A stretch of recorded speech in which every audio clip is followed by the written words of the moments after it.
तेरी कृपा ने हमको, माता रानी की कृपा से ही ऐसा सुंदर अवसर हम सभी को प्राप्त हो रखा है। माता रानी की अहेतु की अनुकंपा कृपा हम और आप सभी के ऊपर आज श्रीमद देवी भागवत नवः महायज्ञ के अंतर्गत आज कथा का तृतीय दिवस कुछ ही क्षणों में पूज्य महाराज श्री मंचासीन होने वाले हैं। आप सभी भगवत कथानुरागी प्रिय बंधु बांधवों से निवेदन शीघ्रता के साथ कथा स्थल पर उपस्थित होकर अपना अपना स्थान ग्रहण करें। आइए उनकी कृपा के हम दर्शन करें इस भजन भाव के द्वारा, क्योंकि जो कुछ भी हमको प्राप्त होता है सज्जनों केवल और केवल प्रभु की कृपा से ही प्राप्त होता है। तो विशेष कृपा हुई है माता रानी की, तो आइए उनके कृपा के दर्शन करें इस भजन भाव के माध्यम से। इन शब्दों में अपने भाव को जोड़ करके माता रानी के श्री चरणारविंद में पहुंचाने का प्रयत्न हम सब करें।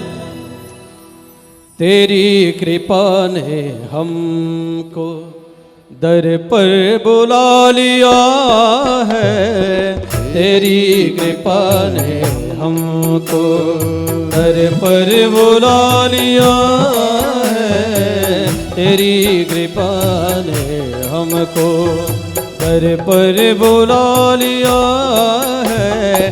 दर दर की ठोकरों से, दर दर की ठोकरों से हमको बचा लिया है, दर दर की ठोकरों से हमको बचा लिया है।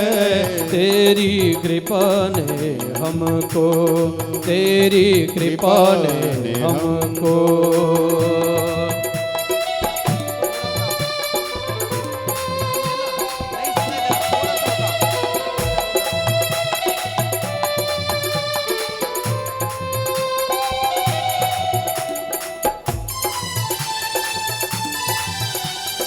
हरि बोल, जय हो रे।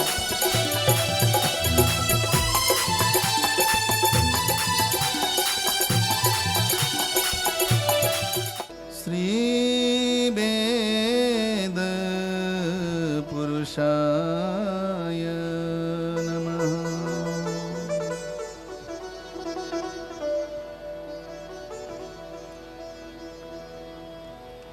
विघ्नेश्वराय वरदाय सुरप्रियाय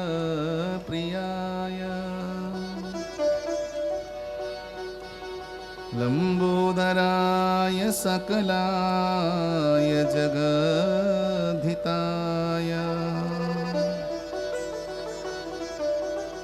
नागाननाय श्रुतियज्ञ विभूषिताय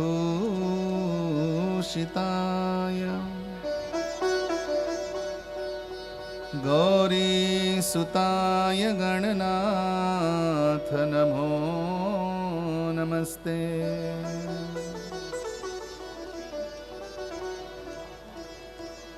या कुन्देन्दुतुषारहारधवला या शुभ्रवस्त्रावृता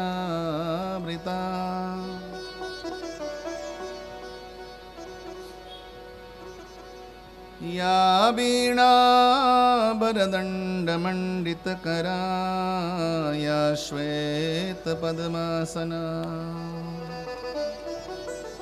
या ब्रह्मच्युतशङ्करप्रभृतिभिर्देवैः सदा वन्दिता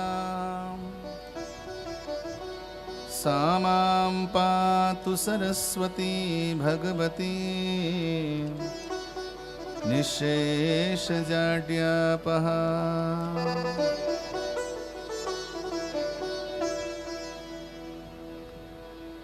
योऽन्तःप्रविश्य मम वाचमिमां प्रसुप्तां सञ्जीवयत्यखिलशक्तिधरस्वधाम्नाम्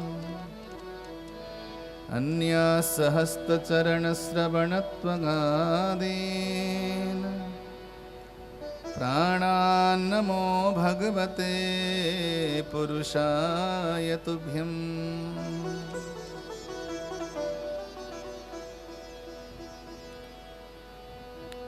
दुर्गे स्मृता हर्षिभिः तिमशेषजन्तु स्वस्ते स्मितामतिमतीव शुभां ददासि दारिद्र्यदुःखभयहारिणी का त्वदन्या सर्वोपकारकरणाय सदार्धचित्ता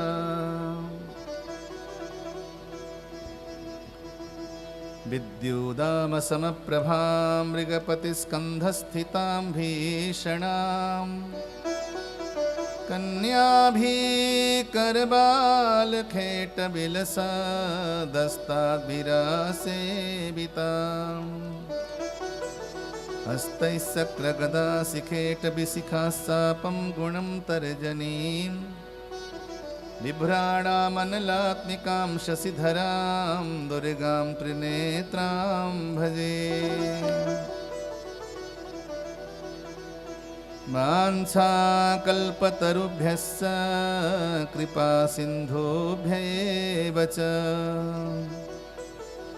पतितानां पावनेभ्यो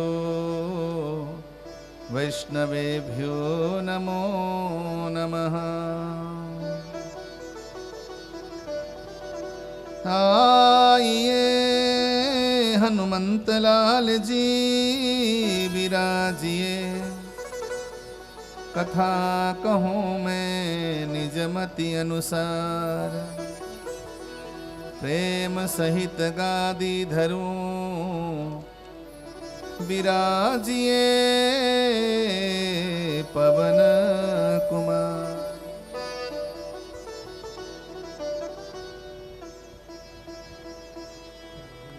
भवान्याष्टकम्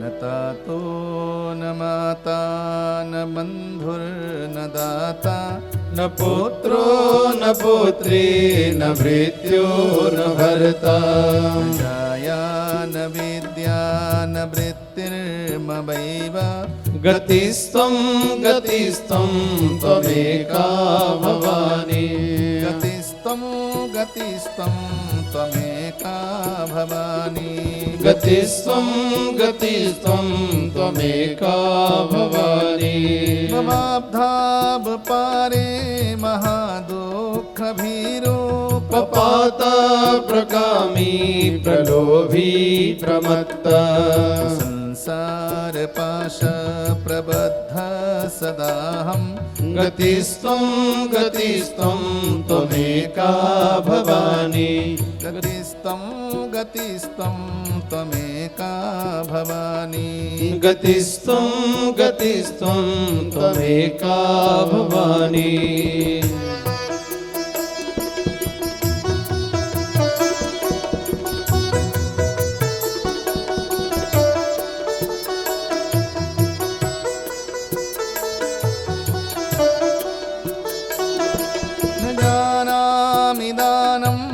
च ध्यानयोगं न जानामि तन्त्रं न च स्तोत्रमन्त्रं न जानामि पूजां न च न्यासयोगं गतिस्त्वं गतिस्त्वं त्वमेका भवानी गतिस्त्वं गतिस्त्वं त्वमेका भवानी गतिस्त्वं गतिस्त्वं त्वमेका भवानी न जानामि पुण्यं न जानामि तीर्थं न जानामि मुक्तिं न जाना कदाचित् न जानामि भक्तिं व्रतं वापि मातर् गतिस्त्वं गतिस्त्वं त्वमेका भवानी गतिस्त्वं गतिस्त्वं त्वमेका भवानी गतिस्त्वं गतिस्त्वं त्वमेका भवानी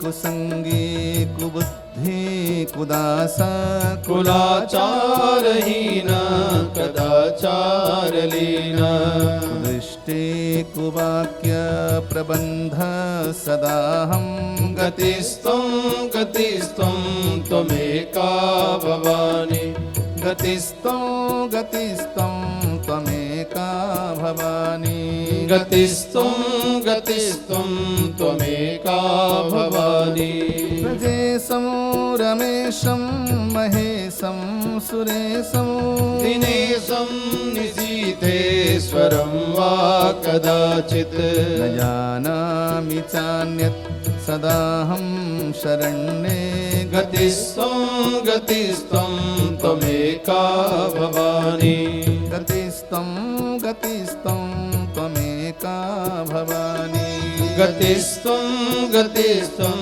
त्वमेका भवानि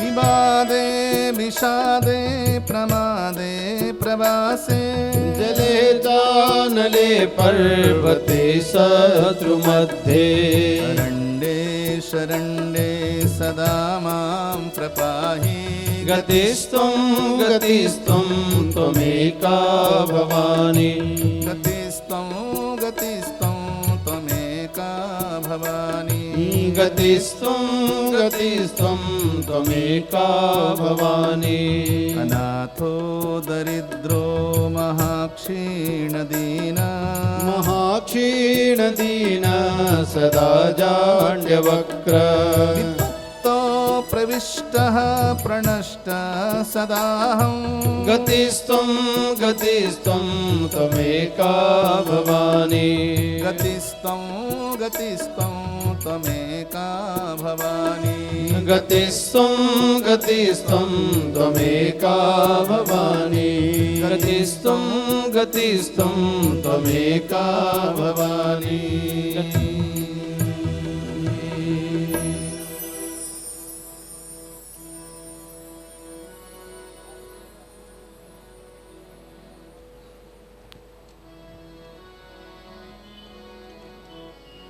आवाज को सुधार दो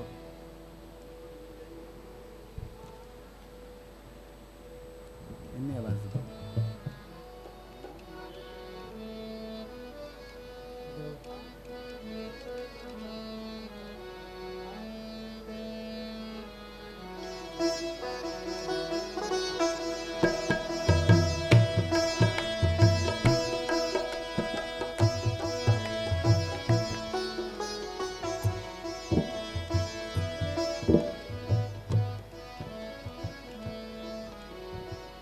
आए तेरे द्वार नमस्कार नमस्कार आए तेरे द्वार नमस्कार नमस्कार आए तेरे द्वार नमस्कार नमस्कार आए तेरे द्वार नमस्कार नमस्कार सब जग की आधार नमस्कार नमस्कार सब जग की आधार नमस्कार नमस्कार मंगलमयी माँ हम आए तेरे द्वार मंगलमयी माँ हम आए तेरे द्वार आए तेरे द्वार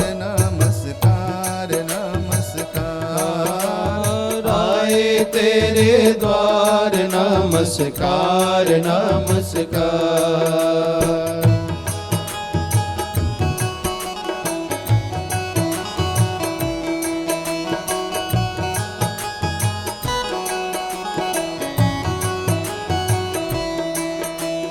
सूरज और चाँद में तेरा ही उजाला है सूरज और चाँद में तेरा ही उजाला है तूने पहन रखी है सितारों की माला है तूने पहन रखी है सितारों की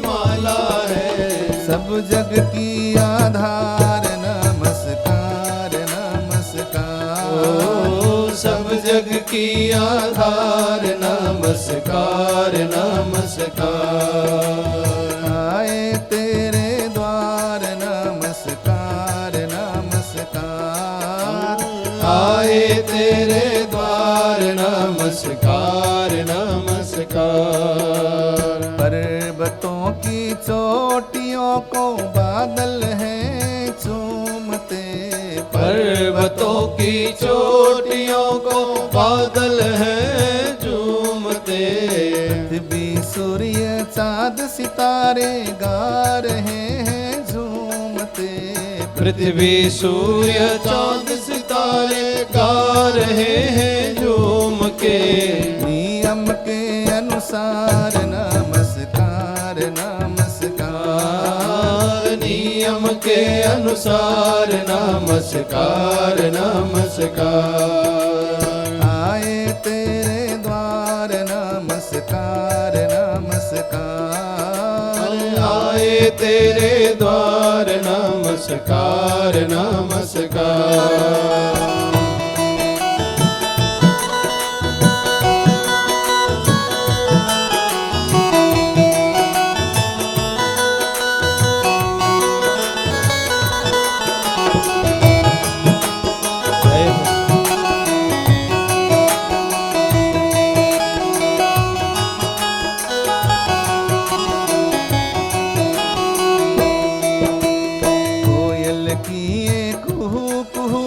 सबके मन को भा रही।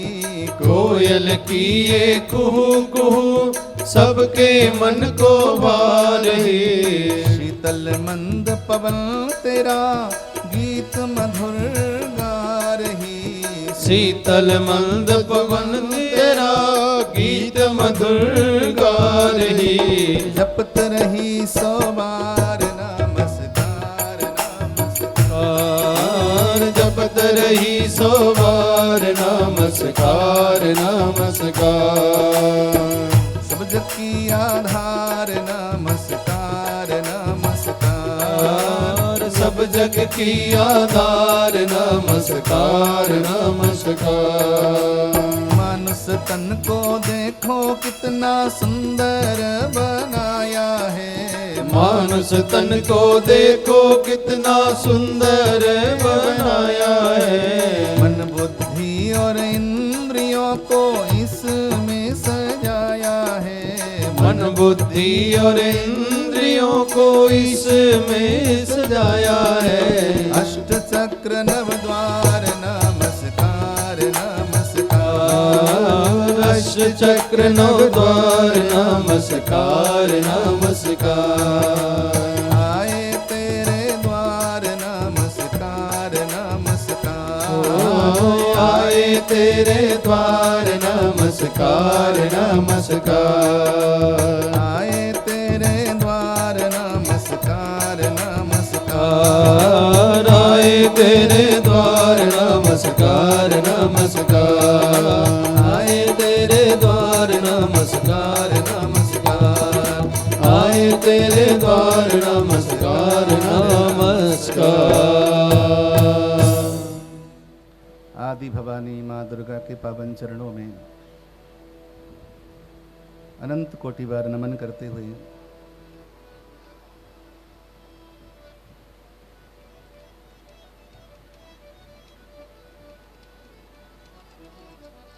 मंचस्थ विद्वान ब्राह्मण आचार्यों के हृदय में निवास करने वाली माँ शारदा को नमन करते हुए भगवान आशुतोष महादेव त्रिपुरारी भूत भावन भोले बाबा के पावन चरणों में नमन करते हुए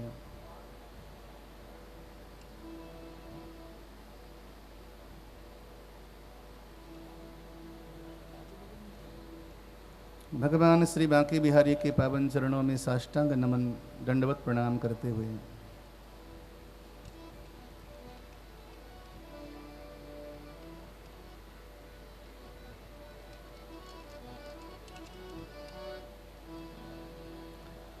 श्रीमद् देवी भागवत नवाहा भक्ति ज्ञान यज्ञ के इस पावन प्रसंग में आज तृतीय दिवस की सभा में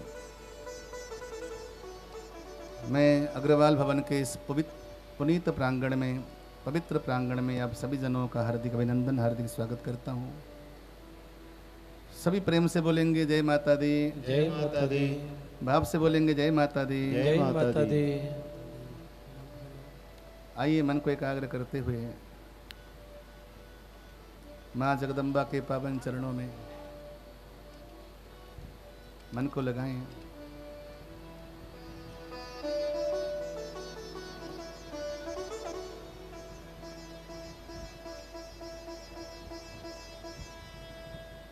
कल हम सभी संध्याकालीन प्रसंग में भगवान राम के पवित्र चरित्रों का श्रवण कर रहे थे।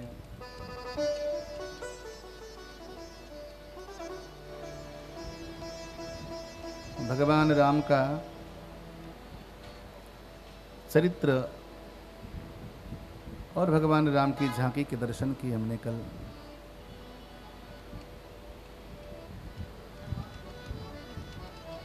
देवानामपि पूज्यो भून् नाम्ना चानकदुन्दुभिः कारागारे कथं बद्धः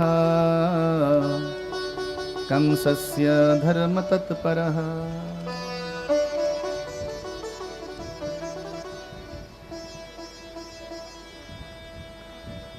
जन्म वै वासुदेवस्य यत्रासित परमात्मनः केते पुत्रास का बाला या कंसेन विपोथिताः। शीलायां निर्गता व्योम्नि जाता त्वष्टभुजा पुनः।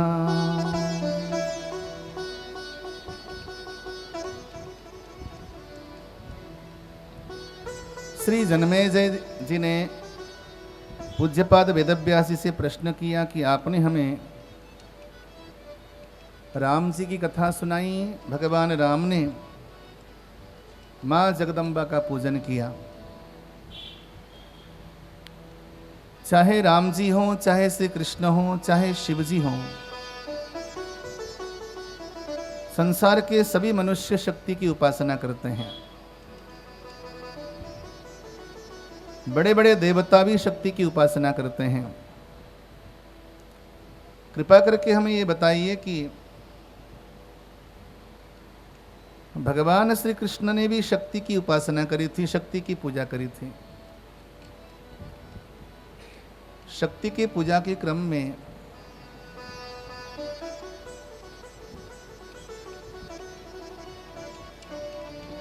हमने सुना है कि साक्षात योग माया ने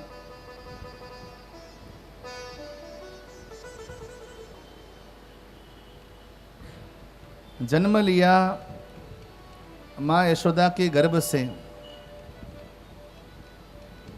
और भगवान श्री कृष्ण की कुलदेवी कहलाई, आराध्या कहलाई। कंस जब भगवान श्री कृष्ण के जन्मोपरांत कारागार में योग माया को प्राप्त करता है तो योग माया को मारने का प्रयास करता है और कंस के हाथ से छिड़क करके योग माया 18 भुजाओं वाली दुर्गा बनी और आसमान में, आकाश में प्रकट होकर बोलती हैं कि मैं दुर्गा हूं। अब कृपा करके दुर्गा की महिमा का बखान कीजिए।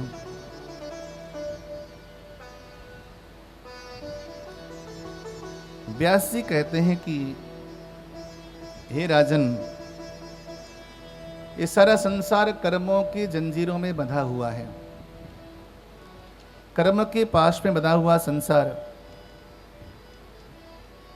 बड़े बड़े देवता भी कर्मों के बंधन से मुक्त न हो पाए।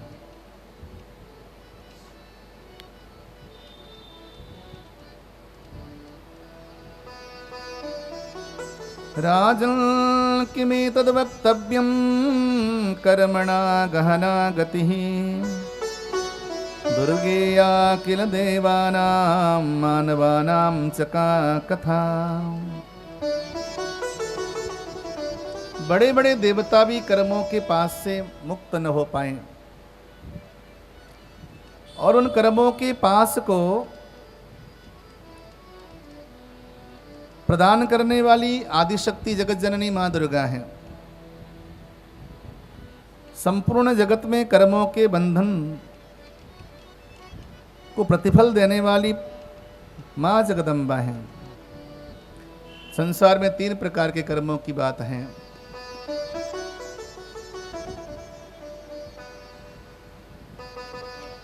क्रियमाण कर्म, संचित कर्म और प्रारब्ध कर्म।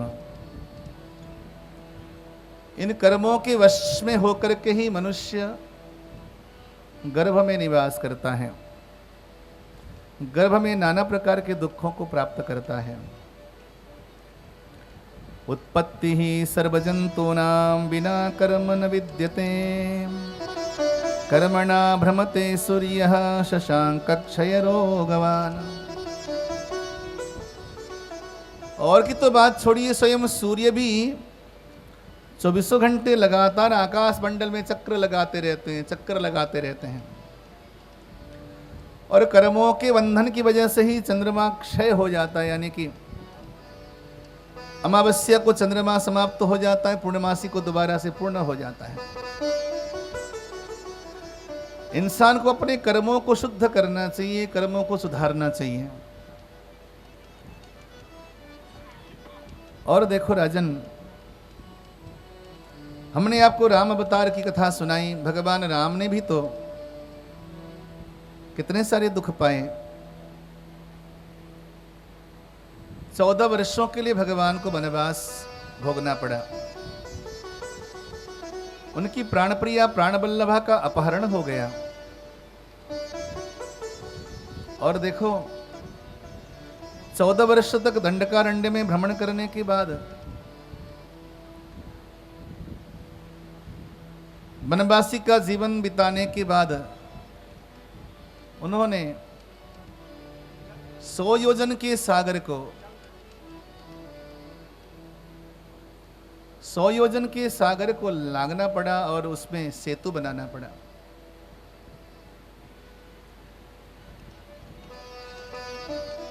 और तो छोड़िए, स्वयं वैकुंठ निवासी भगवान विष्णु का भी आपने परसों चरित्र श्रवण किया। उन्होंने भी कर्मों के बंधन में बंध करके महामाया के अधीन होकर के उनके भी सर मस्तक को कटना पड़ा। इतना ही नहीं, स्वयं भगवान को गोपाल बनना पड़ा, कृष्ण के रूप में जन्म लेना पड़ा। ये सारा कर्मों का ही खेल है। इसलिए मनुष्यों को चाहिए कि उत्तम कर्म करें, अपने कर्मों को उन्नत रखें।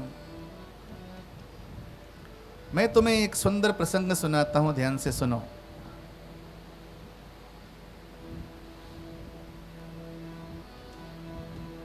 महामाया के खेल में, महामाया के इस कर्मरूपी चक्र में कोई भी नहीं बचा।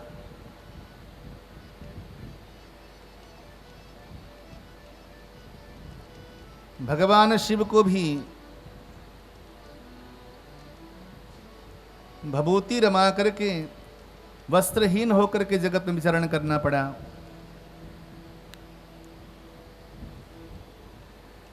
एक समय की बात है, नर नारायण भगवान तप में लीन थे। देवासिर्या ससद्रोहास छलकर्मरता सदा मनुष्याणां तिरस्सास का वार्ता नृपगण्यते।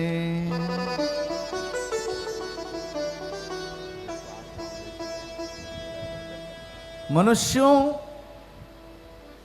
के रूप में नर नारायण भगवान ने धरती पर अवतार लिया। एक प्यारी सी बात सुनिएगा, जीवन में हर जगह तपस्या की जरूरत है, साधना की आवश्यकता है। भगवान भी तप करते हैं। क्यों करते हैं इसकी कोई व्याख्या कहीं मिलेगी नहीं शास्त्र में, लेकिन तप करना जरूरी है, साधना करना जरूरी है। कामराजं महाबीजं चिंतयन्तं मनस्लयं। दोनों नर नारायण बद्रिकाश्रम में काम बीज के द्वारा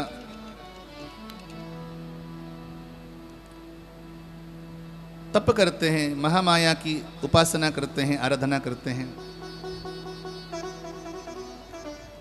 बहुत वर्ष बीत गए।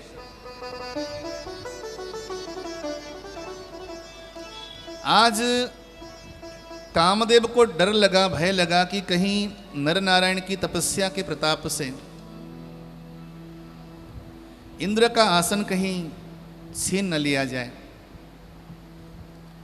इंद्र के आसन के छीनने के भय से आज देवताओं के राजा इंद्र ने कामदेव से कहा कि जाओ जाकर के नर नारायण की तपस्या, तपस साधना को भंग कर दो। वैसे भी उत्तम कर्म करने में ही विघ्न आते हैं। बोलो जय माता दी। जय माता दी। अधम कर्म करने में, बुरे कर्म करने में किसी प्रकार का विघ्न नहीं आता। बुरे कर्मों में किसी प्रकार के विघ्न के लिए हम विघ्न विनायक की पूजा नहीं करते। अच्छे कामों में ही विनायक की पूजा होती है, क्योंकि अच्छे कामों के सिद्धि में बहुत सारे लोगों को भय रहता है। हमारे पापों को भय रहता है, यहाँ तक कि देवताओं को भय रहता है कि कहीं हमारा आसन, हमारी सिंहासन ही न छीन लिया जाए। बोलिए जय माता दी। जय माता दी।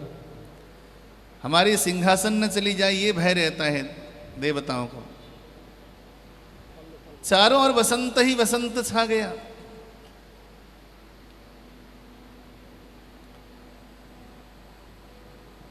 और उस वसंत के वातावरण में कामदेव ने अपनी पूरी शक्ति लगा डाली, पूरी ताकत लगा डाली, लेकिन कहीं से भी नर नारायण भगवान की तपस्या उसमें विघ्न न आया। वो अबाध गति से तप करते रहे।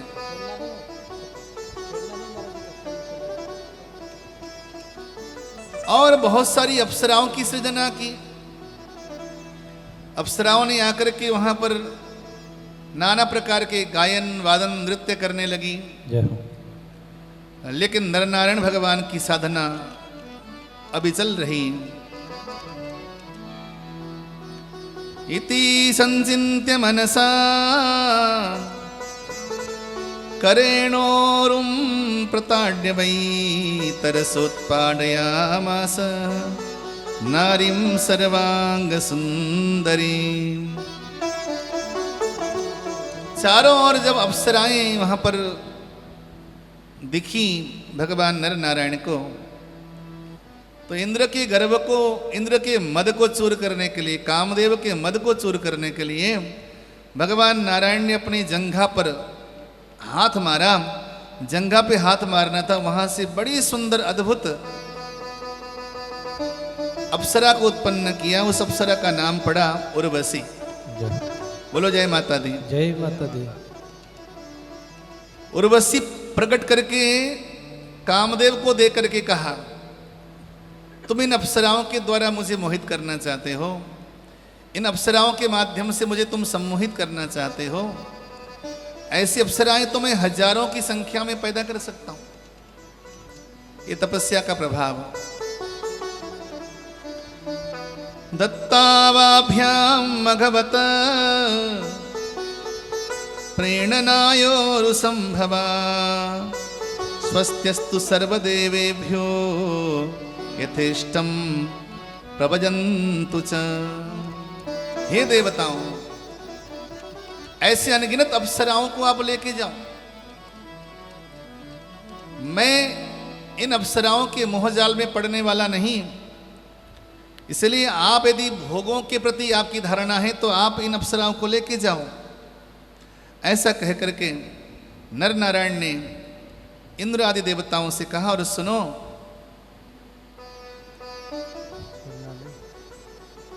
आगे से हमारे भजन में, हमारी पूजा में, हमारी साधना में विघ्न मत डालना। ऐसा कहकर नर नारायण ने देवताओं को विदा कर दी। लेकिन वो जो अप्सराएं पैदा हुई थी भगवान की जंघा से, उसमें प्रमुख थी उर्वशी। उर्वशी आदि उन अप्सराओं ने कहा कि हम तो स्वर्ग में जाना ही नहीं चाहती, हम तो आपका आश्रय चाहती हैं। हम सदा सर्वदा आपके आसपास, आपके सानिध्य में, आपके चरणों में रहना चाहती हैं। पगच्छामो महाभागा प्राप्तास्ते पाद पंकजम नारायण सुरश्रेष्ठ भक्त्या परमया मुदा वांछितं चेद्वरं नाथ ददामि मधुसूदन पुष्टा कमलपत्राक्ष ब्रवीमो मनसेप्सितम्। हे जगन्नाथ, हे नारायण, यदि आप हम पर अनुग्रह करते हैं, कृपा करते हैं, तो हम पर दया की दृष्टि डालते हैं, तो ऐसी कृपा कीजिए कि पुनः आपकी प्राप्ति हमें हो, यानी कि पुनः आप हमें कैसे मिलेंगे ये बताइए। तब वहां पर नर नारायण भगवान ने कहा, देवियों चिंता न करो, मैं द्वापर युग में कृष्ण के रूप में अवतार लूंगा और तुम सभी मेरी रानी बनोगी। 16,100 अप्सराओं को भगवान ने यूं कह करके स्वर्ग की ओर विदा कर दी। भगवान नारायण बोले, हजारों वर्षों तक इंद्रियों को जीतकर भजन करने का फल कदापि ये नहीं होना चाहिए कि एक पल में इंसान वासनाओं में लिप्त हो जाए। व्यास जी बोले, इस प्रकार अति कठिन तपस्या करने वाले नर नारायण, जिन्होंने केवल गंगा जी का जल पान किया, मंदाकिनी का जल पान किया और कठोर तप किया, कठोर साधना करी, वो नर नारायण बद्रिकाश्रम में आज भी निवास करते हैं। यदि आप कभी बद्रिकाश्रम में भगवान बद्री विशाल का दर्शन करने जाएं तो वहाँ पे 2 पर्वत नजर आते हैं। एक पर्वत का नाम है नर और दूसरे पर्वत का नाम है नारायण। नर नारायण पर्वत की तलहटी में ही भगवान बद्री विशाल का मंदिर है। उनके चरणों से गंगा जी बहती हैं, आपको पुल पार करके उस पार जाना पड़ता है। उन दोनों पर्वतों का नाम है नर नारायण। बोले, इतने कठिन तप करने वाले जो नर नारायण भगवान हैं, वो भी समय पाकर महामाया के मोहजाल में पड़ जाते हैं, फंस जाते हैं। बोले कैसे? ये जो आज की कथा जो शुभारंभ हुई, कथा का मुख्य सारांश ये था कि संसार में कितने भी बड़े बड़े लोग क्यों न हो, बड़े साधक, बड़े सिद्ध, बड़े मनीषी, बड़े देवता, बड़े तपस्वी क्यों न हो, वो जिंदगी में एक न एक बार जाकर के महामाया के पंजे में पड़ ही जाते हैं, महामाया के मोहजाल में पड़ ही जाते हैं। कोई नहीं बचता। चाहे ब्रह्मा जी की बात कहें, चाहे विष्णु जी की बात कहें। अब यहाँ पे नर नारायण की कथा वहीं से शुभारंभ हुई थी। जिन्होंने केवल गंगा जल का पान किया, केवल सूखे पत्ते खाकर भजन किया, आज वो नर नारायण भी अहंकार के वशीभूत हो गए। तो प्रश्न किया राजा ने कि उन्हें अहंकार किस बात की हुई, उन्हें क्रोध किस बात का आया? अहंकारांकुरस्याग्रे तथा पुण्यम न तिष्ठति प्रह्लादोपि महाभाग हरिणा समयुध्यत। ये श्लोक बड़ा काम का है। इंसान जब किसी अपने कर्मों में अहंकार करता है या क्रोध करता है तो उसके जीवन भर के जो सारे जो पुण्य कर्म हैं वो क्रोध में नष्ट हो जाते हैं, जल जाते हैं। ऐसा एक दृश्य प्रहलाद जी का और नारायण जी का हुआ। बोले क्या दृश्य हुआ?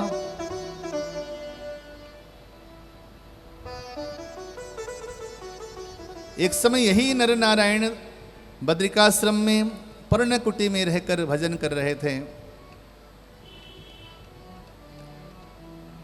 लेकिन भजन करने के बावजूद इनके पास अस्त्र शस्त्र रखे हुए थे।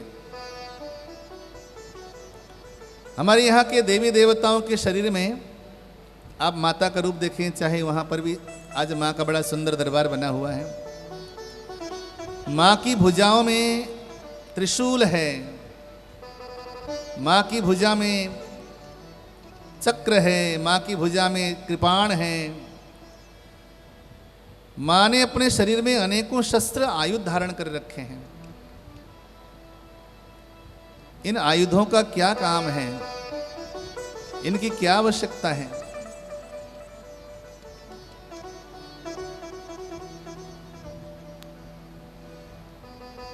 बोले इनकी आवश्यकता होती है।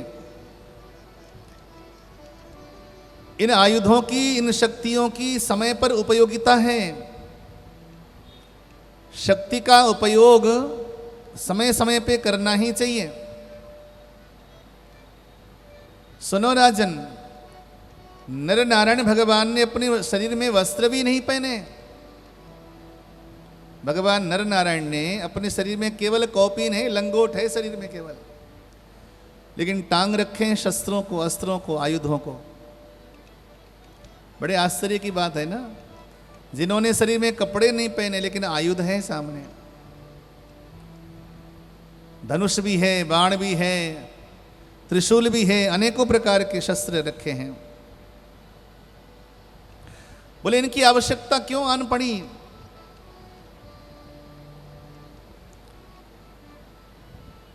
श्री व्यास जी कहते हैं ये सब शक्ति है। इन शस्त्रों का मतलब ये न समझना कि त्रिशूल है या तलवार है एक मारने काटने के लिए है, नहीं। ये सब शक्ति का दूसरा रूप है। त्रिशूल शक्ति का दूसरा रूप है, कृपाण शक्ति का दूसरा रूप है। इनकी अनिवार्यता है जीवन में, और समय आने पर इनकी उपयोगिता भी है। तुम कहाँ रहते हो, तुम क्या करते हो, इसका कोई महत्व नहीं है। तुम्हारा मन क्या सोचता है, तुम्हारे मन की गति क्या है, उस पर महत्व ज्यादा देना। बोले कि ये सभी लोग तीर्थों में निवास करते हैं।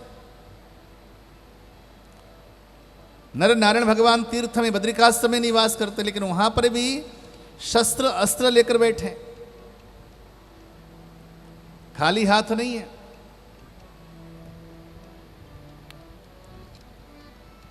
एक समय की बात है, भगवान के बहुत बड़े भक्त जिनका नाम था प्रहलाद, आज प्रहलाद जी तीर्थाटन करते हुए बद्रिकाश्रम में उनका पदार्पण हुआ। आपने प्रहलाद जी का नाम सुना होगा। भगवान नृसिंह को जिन्होंने प्रकट किया था प्रहलाद जी।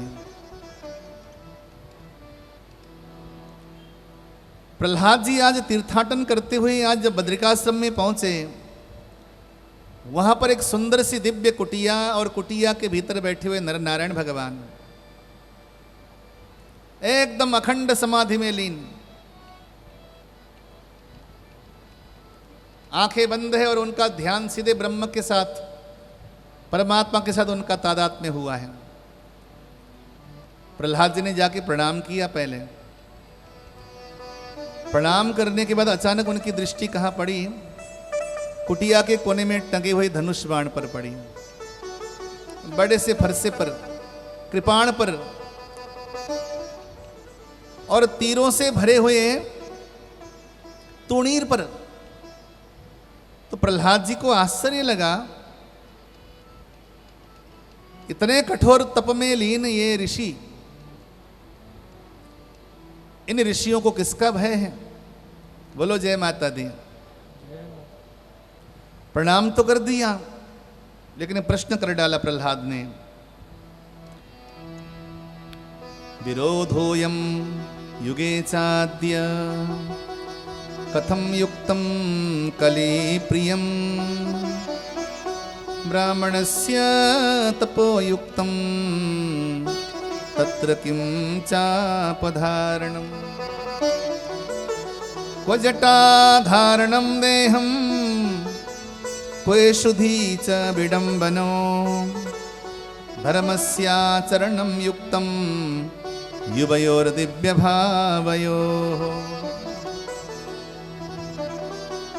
आश्चर्य है महाराज, परम आश्चर्य है।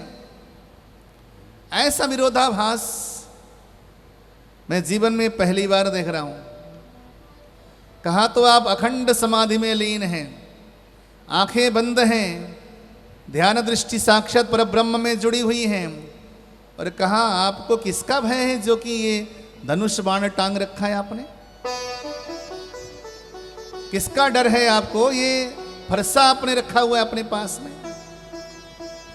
बड़ा सा कृपाण रखा हुआ आपने। जो अखंड समाधि में लीन रहते हैं उनको तो किसी का भय होना ही नहीं चाहिए। इस कथा से बड़ी प्यारी सी बात समझना मेरे भाई बहन। इंसान जब लड़ना छोड़ देता है ना, तो उसके भीतर की शक्ति का भी ह्रास हो जाता है। हमारे गुरुजी कहा करते थे, इंसान जब जो काम छोड़ देता है,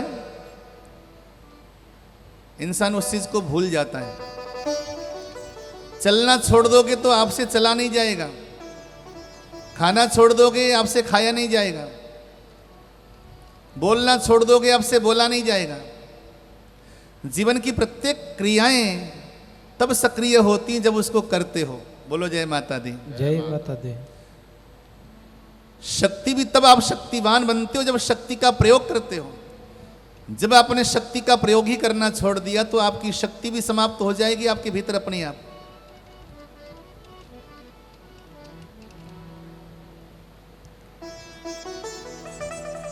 तलवारें सोती जहां बंद म्यानों पर,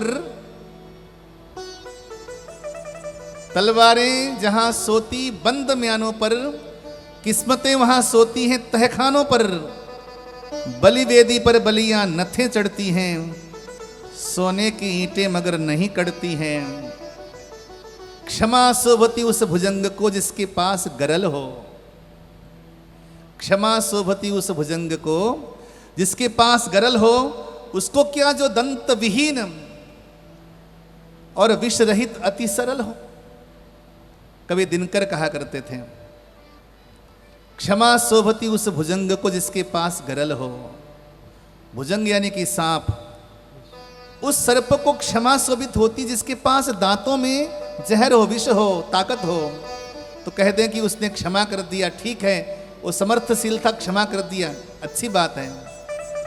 लेकिन जो समर्थ विहीन है वो कह दे कि मैंने तुम्हें क्षमा कर दिया, तो सामर्थ्य का क्या?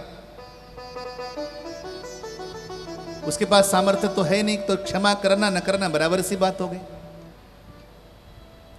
नर नारायण कहते हैं ये ठीक है कि हम यहां पर तप करते हैं, साधना करते हैं, ये ठीक है कि हमने अहिंसा का धर्म ले रखा है, और ये भी ठीक है कि हमें ये सब चलाने आते भी हैं और वर्षों से हमने चलाया भी नहीं। लेकिन इनको देख करके हमें अपनी साहस, अपनी शक्ति का भास होता है। बोलो जय माता दी। जय माता दी। हम सभी शक्ति की कथा सुन रहे हैं, जगदम्बा शक्ति हैं। और शक्ति, जब तक आप अपने शक्ति को याद नहीं करोगे, संसार नहीं करोगे, आपके भीतर की शक्ति दब के मर जाती है। हनुमान जी महाराज की शक्ति भी अपने भीतर दब गई थी। जब तक हनुमान जी महाराज की प्रसुप्त शक्ति को जगाया नहीं गया, हनुमान जी महाराज भी बिल्कुल निठल्ले रहे, बिल्कुल निकम्मे से रहे। किसके पास? जब हनुमान जी सुग्रीव के पास थे, बल उतना ही था उनके पास, ताकत, पौरुष, सब कुछ उतना ही था हनुमान जी के पास। लेकिन सब कुछ होते हुए भी बाली रोज प्रताड़नाएं देता रहा सुग्रीव को, यानी कि हनुमान जी का अत्यंत प्रिय मित्र है सुग्रीव। रोज ताड़नाएं देता रहा, रोज मारने की धमकी देता रहा, मारने का प्रयास करता रहा। अपने सामने अपने प्रिय मित्र सुग्रीव को घुट घुट के जीते देखा, मरते देखा, लेकिन हनुमान जी की शक्ति किसी काम ना आई। भीतर थी शक्ति लेकिन प्रसुप्त हो गई थी। हमारे भीतर कितनी ही शक्ति क्यों न हो, यदि आप उसका प्रयोग नहीं करोगे, संचार नहीं करोगे, तो शक्ति विहीन हो जाओगे। इस कथा का अर्थ यह है। प्रहलाद जी बोले कि ये तो विरोधाभास है। कहाँ तो आप एकांत में रहकर भजन कर रहे हो और कहाँ आपके पास ये सारे शस्त्र रखे हुए हैं, अस्त्र रखे हुए हैं, ये चक्र, ये त्रिशूल, ये कृपाण। कभी कभी आपको भी लगता होगा कि माता के हाथ में 18 भुजाओं में सारे शस्त्र हैं, ये केवल मारने के लिए या काटने के लिए, ऐसा नहीं है। ये प्रकट करता है माता के भीतर जो शक्ति है, शक्ति को प्रकट करता है कि मेरी माँ कितनी शक्तिशालिनी है, कितनी शक्ति युक्त हैं, शक्ति से परिपूर्ण है, इसलिए उनका नाम शक्ति है। को जटाधारिणम देहे क्वेशुधि च विडम्बनो धर्मस्याचरणं युक्तं युवयोर्दिव्य भावयोः। प्रहलाद जी बोले कहाँ तो आपका रूप धर्मात्माओं का है, कहाँ तो आपका रूप तपस्वियों का है, और कहाँ तो आप साक्षात मूर्तिमान धर्म है, क्योंकि आप धर्म के पुत्र हैं। आपको मालूम है ना, नरनारायण भगवान धर्म के पुत्र हैं। मूर्ति देवी के गर्भ से इनका जन्म हुआ था, धर्म के पुत्र हैं। लेकिन धर्म का रूप होते हुए भी आपके पास हिंसा का सामान है, हिंसा के सामान को आपने संग्रहित कर रखा है।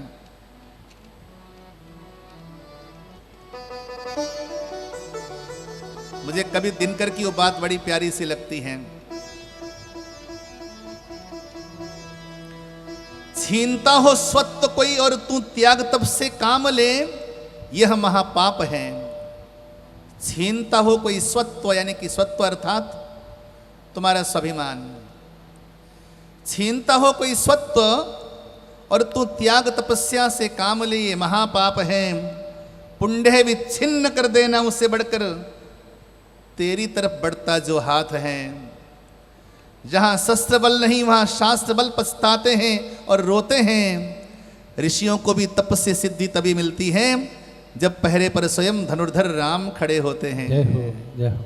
बोलो जय माता दी। जय माता दी। ऋषियों को भी तपस्या से तब सिद्धि मिलती है जब मारीच सुबाहु ऋषियों के यज्ञ में आकर विघ्न डाला करते थे, तो ऋषि लोग ये तपस्या से काम लेते थे। हम तो भजन करने वाले, हम तो शांति पसंद हैं, हम तो शांति को महत्व देते हैं, हम किसी को श्राप नहीं देंगे, हम कहीं नाराज नहीं होंगे, हम क्रोध नहीं करेंगे।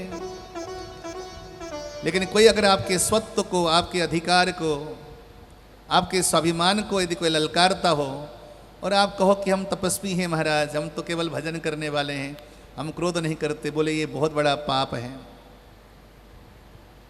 ये बहुत बड़ा पाप है कि तुम्हें मौके पे क्रोध करना चाहिए। अगर मौके पे क्रोध न करो तो वहां पर भी आपको पाप लगता है।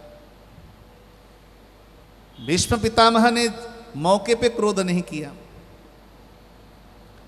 भीष्म अगर समय पे क्रोध करते तो महाभारत का युद्ध कभी हो ही नहीं था, होता ही नहीं, महाभारत बनता ही नहीं। बच्चे अगर आपके दुर्गुणी हैं, समय पर अनुशासित नहीं है, वहाँ अगर माँ बाप चुप रहते हैं तो एक दिन उन्हें भी अपने परिवार में महाभारत का दृश्य देखना पड़ेगा। हमेशा क्रोध बुरा नहीं होता, हमेशा काम भी बुरा नहीं होता, हमेशा लोभ भी बुरा नहीं होता। ये सारी चीज़ें दुर्गुण नहीं है, ये सारी चीज़ें सद्गुण भी हैं। इनका उपयोग कर लिया जाए, सदुपयोग हो जाए इनका, तो ये सद्गुण भी हो जाते हैं। हमारे गुरुजी सुनाया करते थे बड़ी सुंदर बात एक डाकू था, वो डाकू लोगों को छीनता, लूटता, हत्याएं करता, परेशान करता लोगों को। एक दिन अचानक एक संत भगवान के दर्शन हो गए, तो संत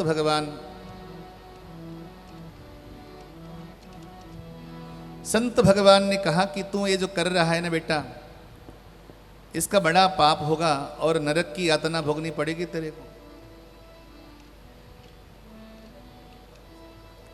संत की बात समझ में आ गई और संत ने कहा कि आज के बाद तू क्रोध करना छोड़ दे, आज के बाद तू हत्या करना छोड़ दे, तेरा प्रायश्चित तो हो जाएगा।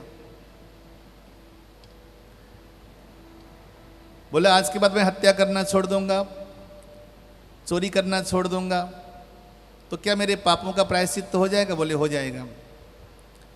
महात्मा ने उसे एक डंडा दिया, वो डंडा आधा जला हुआ था। बोले इस डंडे को लेकर घूम दुनिया में और सुन, जब भी ये डंडा हरा हो जाएगा तो समझ लेना कि तेरा प्रायश्चित पूरा हो गया। वो डंडा लेकर के भ्रमण करने लगा। बहुत वर्ष हो गए लेकिन अभी तक वो हरा नहीं हुआ, क्योंकि आधा जला हुआ था।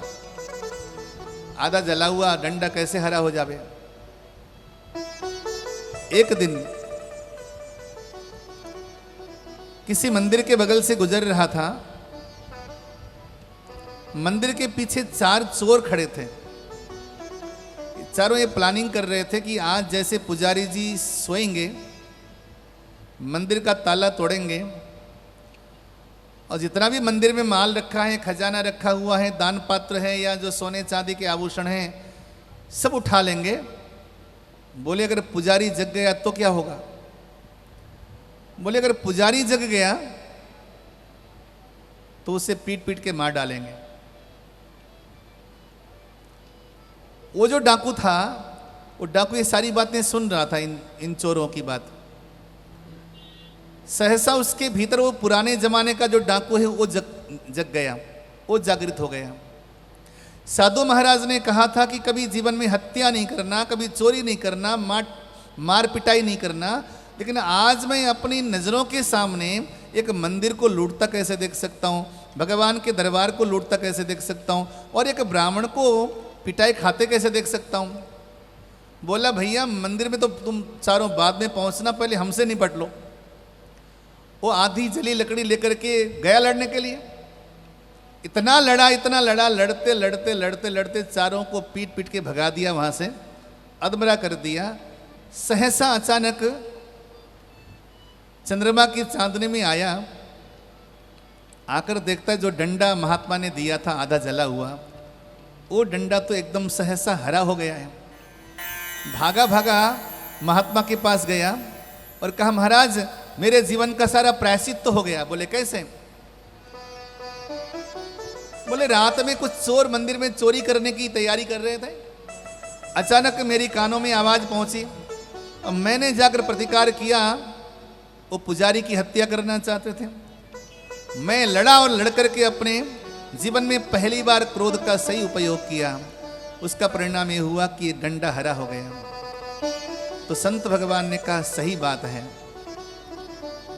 यदि जीवन में क्रोध का सही उपयोग हो जाए तो हमारे सारे पापों का प्रायश्चित हो जाता है। जीवन में अगर काम का सही उपयोग हो जाए तो पापों का प्रायश्चित हो जाता है। जीवन में अगर लोभ का सही उपयोग हो जाए तो सारा प्रायश्चित हो जाता है।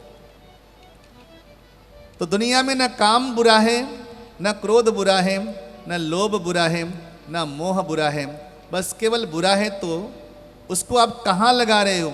जहाँ लगाना चाहिए वहाँ यदि आपने नहीं लगाया है तो बुरा है। भगवान ने गीता में यही बात कही, बलम बलवता चाहम काम राग विवर्जितम धर्मा विरुद्धो भूतेषु कामोस्मि भरतर्षभ। तो प्रहलाद जी को यही समझा रहे हैं। प्रहलाद जी आपको लगता है कि मैं भले ही हमने कौपिन धारण कर रखा है, लंगोट पहन रखा है, लेकिन हमने सामने जो शस्त्र रखा हुआ है, ये शस्त्र हमारी शक्ति है, ताकि हम रोज देखें और इसको देख करके हमारे भीतर की प्रसुप्त शक्ति जगती रहे।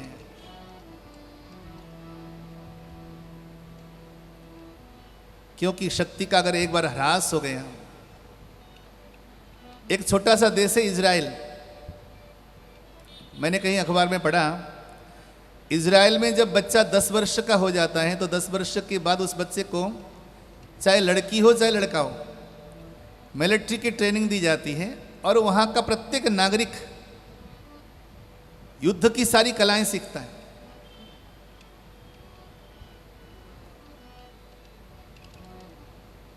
संत महापुरुष कहते हैं कि सबसे ज्यादा आवश्यक है, अनादिकाल से चल रहा है, कि इस धराधाम में आप सुरक्षित हैं कि नहीं। यदि आप सुरक्षित हैं तो आप सब कुछ कर पाओगे। अब पाकिस्तान की बात करें हम, वहां पे चाह कर भी आप भगवान का पूजन नहीं कर सकते, मंदिर नहीं बना सकते, आप वहां सुरक्षित नहीं है। अभी बांग्लादेश की एक बार समाचार सुनी हमने, 1 महीने पहले की बात है, वहां पे कोई इस्कॉन मंदिर है, इस्कॉन मंदिर को लोगों ने आग लगा दिया।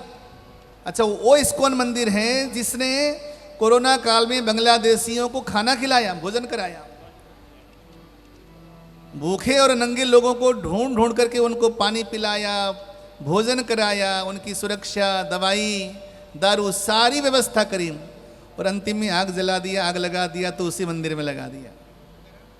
एक बहुत प्यारी सी बात है, भगवान नर नारायण कहते हैं कि यदि आप सुरक्षित नहीं हो, आप स्वस्थ नहीं हो, सुरक्षित हो तो आपका धर्म भी सुरक्षित है, आपका कर्म भी सुरक्षित है और आप भी सुरक्षित हो। बोलो जय माता दी। जय माता दी। सुंदर से भजन भाव के साथ, क्योंकि माइक तो ऐसा ही रहेगा आज।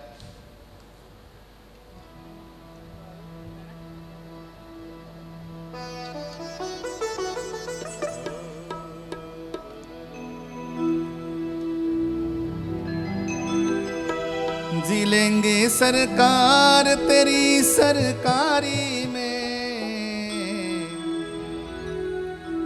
जी लेंगे सरकार तेरी सरकारी में, हमें रख ले, हमें रख ले, हमें रख लेना मेरी माँ तेरी दरबारी में, हमें रख लेना मेरी माँ तेरी दरबारी में, हमें रख लेना मेरी माँ तेरी दरबारी में, हमें रख लेना मेरी माँ तेरी दरबारी में। जी लेंगे सरकार तेरी सरकारी में, जी लेंगे सरकार तेरी सरकारी में, हमें रख ले, हमें रख ले, हमें रख लेना मेरी माँ तेरी दरबारी में, हमें रख लेना मेरी माँ तेरी दरबारी में।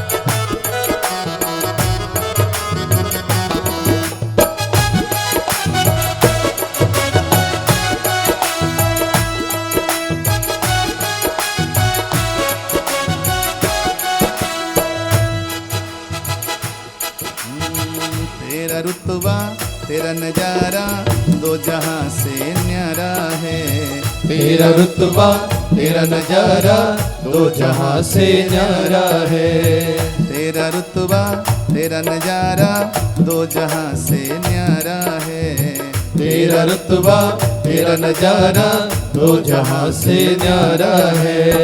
दिलवर मेरे तुम सा न कोई लगता मुझको प्यारा है, ओ दिलवर मेरे तुम सा न कोई लगता मुझको प्यारा है। आ गया मुझको मजा तेरी यारी में, आ गया मुझको मजा तेरी यारी में, रख ले हमें रख ले, हमें रख लेना मेरी माँ तेरी दरबारी में, हमें हमें रख लेना मेरी माँ तेरी दरबारी हमें रख में, लेना मेरी माँ तेरी दरबारी में। हमें रख लेना मेरी माँ तेरी दरबारी में।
हुक्म जो भी कर दे मैया काम वैसा ही करूं। ओ हुक्म जो भी कर दे मैया काम वैसा ही करूं।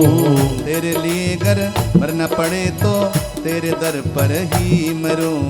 तेरे लिए कर मरना पड़े तो तेरे दर पर ही मरूं। क्या रखा है ऐसी दुनियादारी में, क्या रखा है ऐसी दुनियादारी हमें में। रख ले जय हो। हमें रख ले जय हो। हमें रख लेना मेरी माँ तेरी दरबारी में। हमें रख लेना मेरी माँ तेरी दरबारी हमें रख में, लेना मेरी माँ तेरी दरबारी में। हमें रख लेना मेरी माँ तेरी दरबारी में।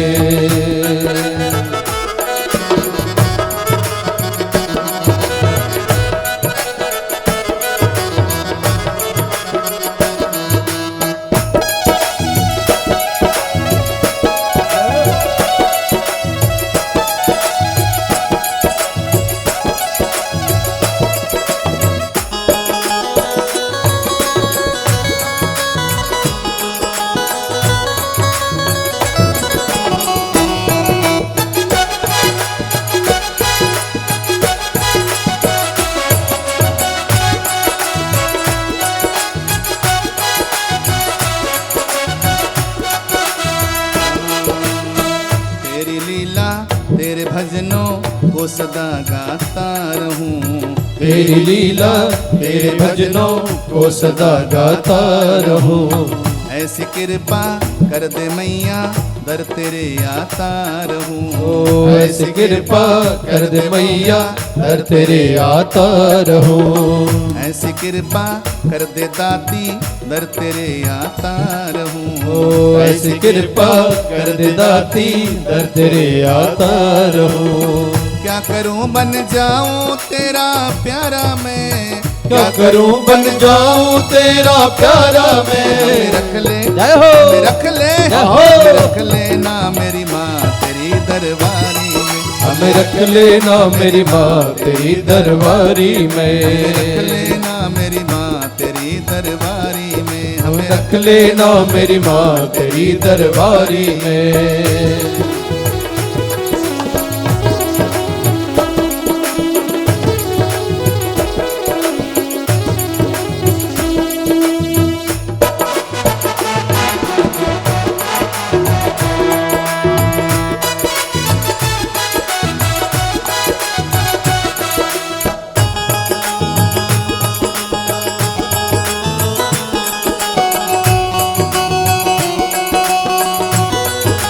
जय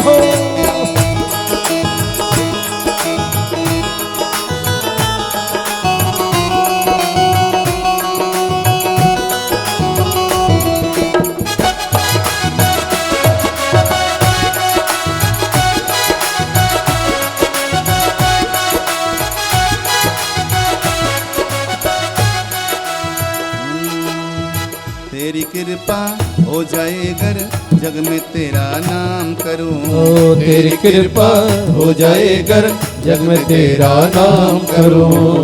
देना इतनी शक्ति मैया आफतों से ना डरूं। देना इतनी शक्ति मैया आफतों से ना डरूं।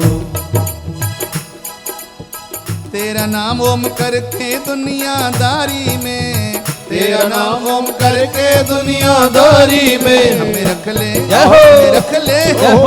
रख लेना मेरी माँ तेरी दरबारी में। हमें रख लेना मेरी माँ तेरी दरबारी में। हमें रख लेना मेरी माँ तेरी दरबारी में। हमें रख लेना मेरी माँ तेरी दरबारी में। रख लेना मेरी माँ तेरी दरबारी में। हमें रख लेना मेरी माँ तेरी दरबारी में। हमें रख लेना मेरी माँ तेरी दरबारी में। हमें रख लेना मेरी माँ तेरी दरबारी में। हमें रख लेना मेरी माँ तेरी दरबारी में। हमें रख लेना मेरी माँ तेरी दरबारी में।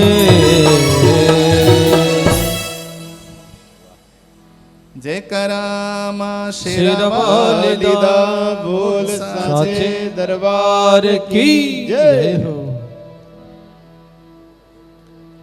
नर नारायण भगवान ने कहा, चाहे तुम कितने बड़े तपस्वी बनो लेकिन शक्ति का संग्रह बहुत जरूरी है जीवन में।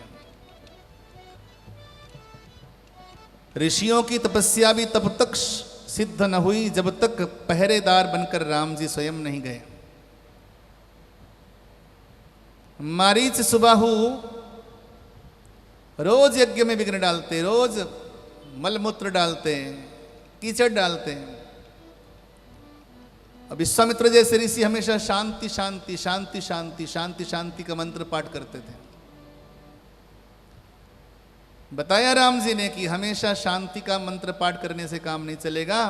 जहां शक्ति की आवश्यकता है वहां पे शक्ति का प्रयोग करना जरूरी है। दोनों बाजू उठा के बोलो जय माता दी। जय माता दी। जहां शांति की अनिवार्यता है वहां पे शांति चाहिए, लेकिन जहां शक्ति की आवश्यकता है वहां पे शक्ति चाहिए। जहां बल की आवश्यकता है वहां पे बल चाहिए। जहां पौरुष की आवश्यकता है वहां पौरुष की आवश्यकता पड़ती है। उसके बिना कार्य सिद्ध नहीं होता। लेकिन प्रहलाद जी इस बात को मानने को तैयार नहीं, क्योंकि प्रहलाद जी तो भगवान का भजन करते करते उनकी सुरक्षा हुई थी। बोले नहीं नहीं, जब भगवान का भजन करेंगे तो भगवान रक्षा कर लेंगे ना हमारी। देखो, भगवान भी तब तक हमारी रक्षा नहीं करेगा जब तक हम स्वयं अपनी रक्षा के लिए आगे नहीं बढ़ेंगे। केवल और केवल भगवान के भरोसे नहीं रहना, भरोसा भगवान का करना, लेकिन भगवान का भरोसा करने के साथ साथ जो भगवान ने पहले तुमको जिस काबिल बनाया है अपनी काबिलियत का प्रयोग करना। भगवान ने तुम्हें भोजन तो दिया है, लेकिन उस भोजन को भी उठा करके मुख में डालना तो तुम्हें ही पड़ेगा। बोलो जय माता दी। जय माता दी। भगवान ने तुम्हें शरीर दिया है, शरीर की सही उपयोगिता करना तुम्हें आवश्यक होगी। हम भागवत जी में एक बड़ा सुंदर सा प्रसंग सुनते हैं ना, गोवर्धन धारण का, गिरिराज धारण की लीला हम सुनते हैं ना। भगवान तो अपनी कनिष्ठांगुली में गिरिराज जी लेकर खड़े थे, लेकिन भगवान ने कहा कि सुनो ब्रजवासी, सभी अपने अपने घर से डंडे और भाले लेकर आओ, लगाओ गिरिराज जी में। तो ब्रजवासी बोले कि आप तो लेकर खड़े हो, हमें क्या आवश्यकता है लगाने की। बोले नहीं नहीं, जब तक तुम नहीं लगाओगे तब तक गिरिराज जी का धारण नहीं होगा। ब्रजवासियों ने अपने अपने घर से भाले और बल्लियां और बड़े बड़े लकड़ी के सामान लाकर गिरिराज जी के नीचे लगा दिया। तो ब्रजवासियों ने पूछा कि फिर धारण करने वाले तुम हो, फिर हमसे काम काहे करा रहे हो।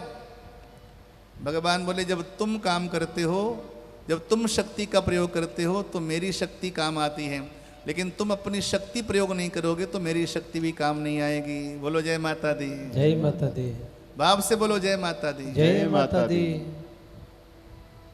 अब तो यहाँ पे प्रहलाद जी में और नर नारायण में परस्पर में बहुत विवाद हुआ, और विवाद इस कदर बढ़ा कि दोनों आपस में लड़ने लगे। 100 दिव्य वर्ष पर्यंत प्रहलाद जी में और नर नारायण में युद्ध हुआ। ऐसा भयंकर युद्ध हुआ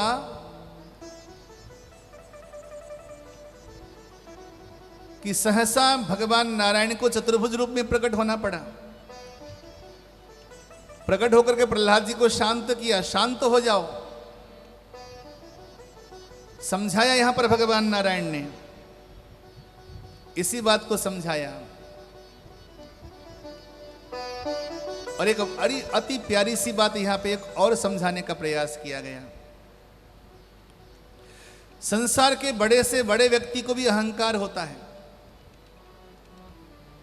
और जो अहंकार है ना, अहंकार, ये अहंकार इंसान के लिए सर्वनाश का कारण होता है। दक्ष प्रजापति ने अहंकार किया था तो चौपट हो गया उसका सब कुछ।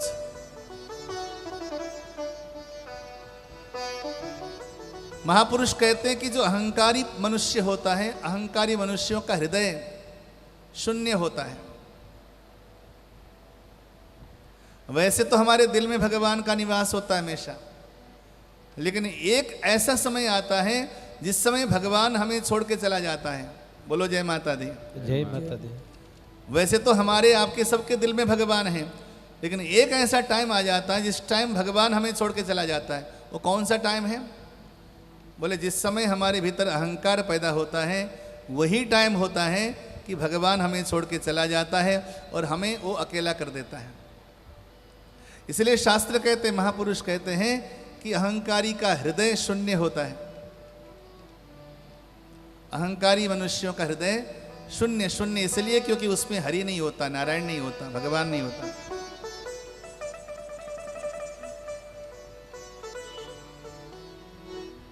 जन्मेजय ने प्रश्न किया व्यास जी से कि नर नारायण भगवान को प्रहलाद से युद्ध क्यों करना पड़ा? प्रहलाद तो स्वयं ही भगवान के बड़े प्रिय भक्त हैं। कभी कभी भगवान को भी भक्त के साथ लड़ना पड़ता है। बोलो जय माता दी। जय माता दी। एक समय हनुमान जी महाराज को भी राम जी से लड़ना पड़ा था। बड़ी प्यारी सी कथा आती है। और हनुमान जी से बढ़कर समर्पित व्यक्ति कौन होगा, और हनुमान जी से बढ़कर सेवक कौन होगा, और हनुमान जी से बढ़कर दास कौन होगा राम जी का। लेकिन उन हनुमान जी को भी राम जी से लड़ना पड़ा। कभी कभी भगवान को भी भक्तों से लड़ना पड़ता है। क्यों लड़ना पड़ता है पता है? अहंकार के वश नहीं, सिद्धांत के वश। भगवान का अपना अलग सिद्धांत है और भक्तों का अलग सिद्धांत है। इस दुनिया में 90% जो लड़ाइयाँ होती हैं ना, झगड़े होते हैं, केवल अपने अपने सिद्धांत के बेस पे। ये मेरा सिद्धांत है, ये मेरा कायदा है। इस दुनिया में एक कानून चलता है जो संविधान बना है, भारतवर्ष का संविधान, एक वो कानून चलता है। दूसरा इंसान का अपना सिद्धांत है, अपना कानून है इंसान का। लेकिन जब इंसान अपने हठीले कानून के साथ चलता है, हट करके चलता है, तो वहाँ पे वो द्वंद्व होना निश्चित है, झगड़े होना निश्चित है। इसलिए कभी कभी अपने कानून को कमजोर कर लो, लचीला बना लो। ऐसा कोई लकीर का फकीर भी न बन जाओ कि पत्थर में लिखी हुई बात और मेरी बात में कोई अंतर नहीं होनी चाहिए, बिल्कुल यही हो जो पत्थर में लिखी है। ऐसा न करो। हो सके तो अपने कानून को चेंज कर दो, अपनी परिभाषा को चेंज कर दो। संसार को चलाने के लिए लचीला होना बहुत जरूरी है, कोमल होना बहुत जरूरी है। बोलो जय माता दी। जय माता दी। संसार में, समाज में बने रहने के लिए लचीलापन बहुत जरूरी है, कोमलता बहुत जरूरी है, विनम्रता बहुत जरूरी है।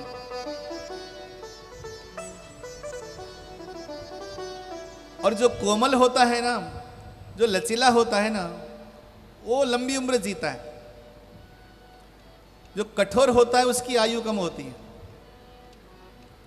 मैं गांव में रहा करता था, पहाड़ों में। तो पहाड़ों में बड़े घने घने जंगल होते हैं और जंगल को बीच से नदियां बहती हैं। और उन नदियों के किनारे ना छोटी छोटी बेत होती हैं, बेत की झाड़। बेत जो आप दिल्ली में फर्नीचर बना के रखते हैं घरों में, बेत का फर्नीचर बड़ा सुंदर सुंदर बनता है। तो बेत की जो झाड़ है वो नदियों के किनारे पनपती है। जब बहुत घनघोर बारिश होती है तो नदियां बढ़ती हैं और उफान के साथ आती हैं, और उफान के साथ आती हैं और नदियां वो बड़े बड़े जो वृक्ष हैं उनको ढहा करके ले जाती हैं, पटक देती हैं ले जाकर बगल में। लेकिन एक आश्चर्य सुनिए, वो छोटी छोटी जो बेत की झाड़ें हैं ना, बेत की झाड़ों को नदियां बहा नहीं सकती। चाहे कितनी ही भारी बारिश क्यों ना हो और नदियों में उफान क्यों ना आ जावे, लेकिन बेत की झाड़ियों को बहा करके ले जाने का सामर्थ्य उन नदियों में नहीं है। पता है क्यों? जैसे नदियों में प्रवाह बढ़ता है तो बेत की झाड़ धीरे से झुक जाती हैं और पानी उनके ऊपर से निकल जाता है। जैसे बारिश बंद हो जाती है तो नदियां तो सूख जाती हैं लेकिन झाड़ दोबारा से खड़े हो जाते हैं। बोलो जय माता दी। जय माता दी। इस दुनिया में लंबी उम्र जीना चाहते हो तो एक काम करो, लचीलापन अपनाओ, एकदम कोमलता, सरलता, विनम्रता, थोड़े कोमल हो जाओ। यहां पर वही बात समझाया कि जो अहंकार है, अहंकार ही इंसान के लिए सबसे खतरनाक तथ्य है, दोष है। अहंकार से बढ़कर कोई रोग नहीं। एक समय की बात है, शुक्राचार्य की माता जिसका नाम था दिव्या, इन्होंने भगवान नारायण को श्राप दिया था। बोले क्यों श्राप दिया था? भगवान हमेशा हमेशा देवताओं का कार्य करते हैं और भगवान पक्षपाती हैं। बोलो जय माता दी। जय माता दी। कुछ लोग कहते हैं कि भगवान न्यायकारी हैं। मैं बताऊं, दुनिया के न्याय में और भगवान के न्याय में फर्क है। भगवान का जो न्याय शास्त्र है, भगवान का न्याय शास्त्र और हमारा भारतीय न्याय शास्त्र में जमीन आसमान का फर्क है। जिस न्याय की दुहाई हम देते हैं ना, वो न्याय भगवान के दरबार में नहीं चलता। भगवान के दरबार में अलग ही न्याय शास्त्र है।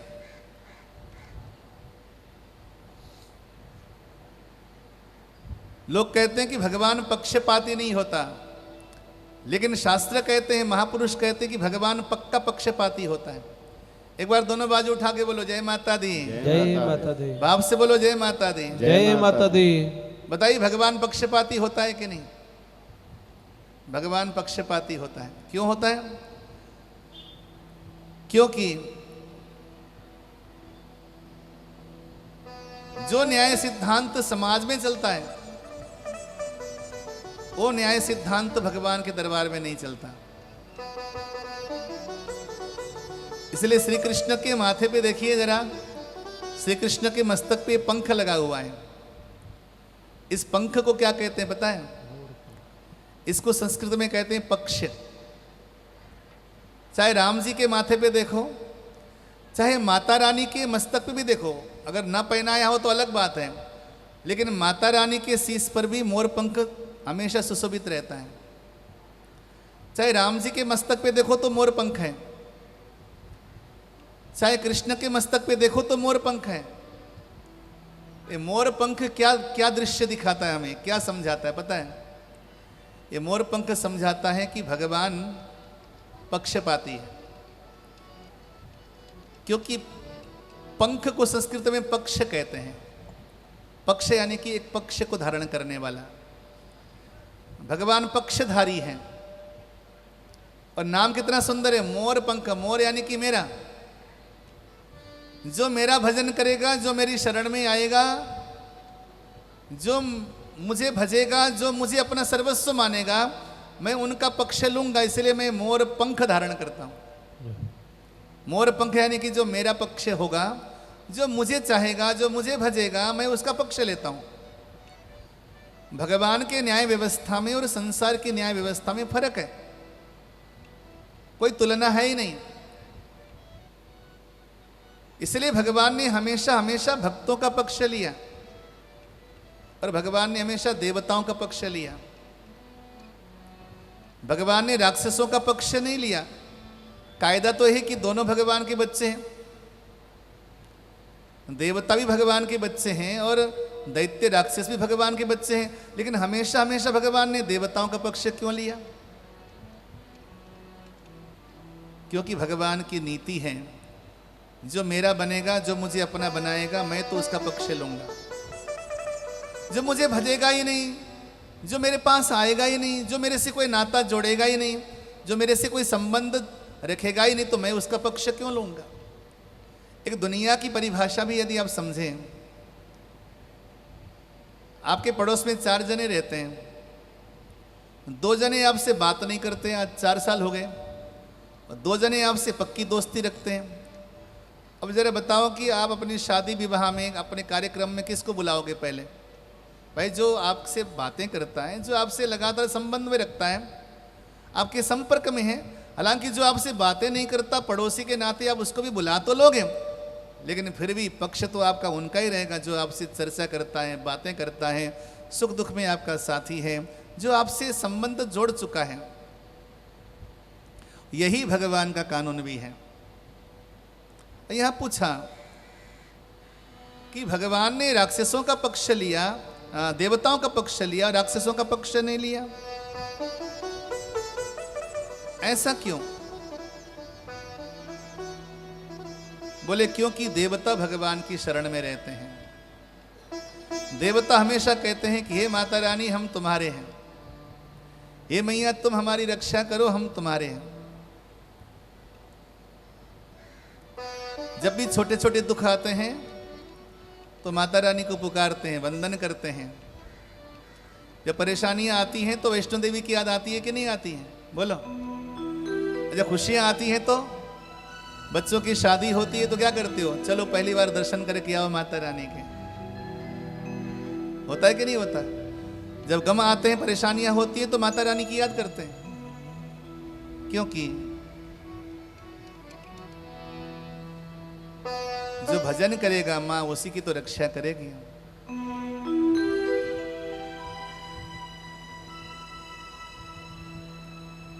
श्री व्यास जी बोले, हे राजन, देवताओं में दैत्यों में घमासान युद्ध हुआ और उस युद्ध में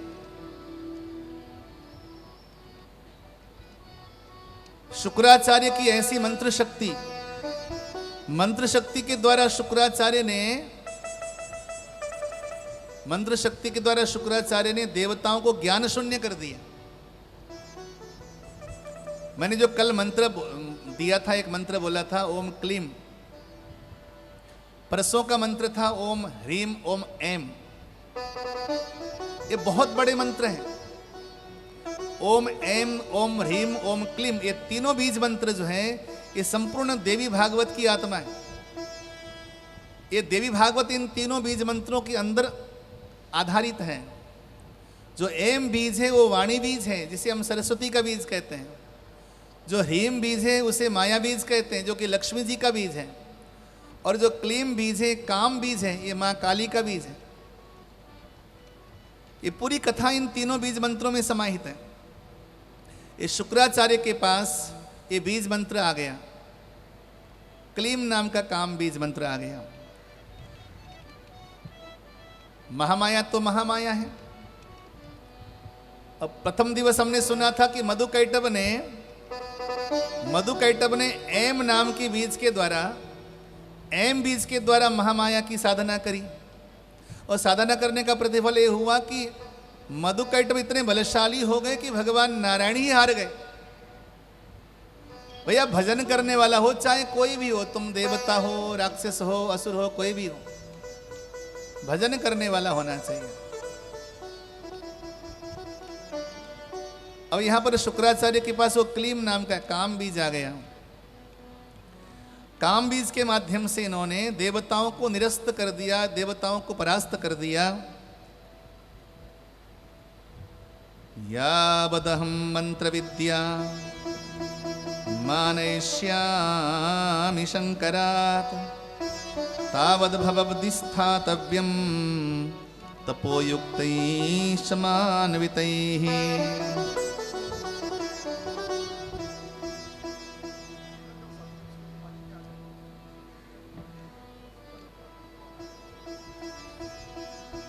प्रेम से बोलो जय माता दी। जय माता दी।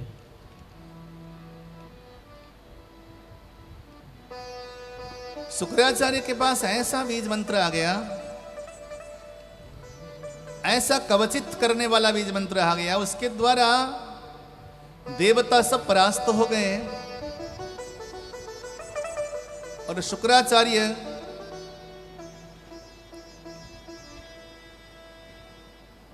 आज अपने दैत्यों को, राक्षसों को विजयश्री दिलाते हैं।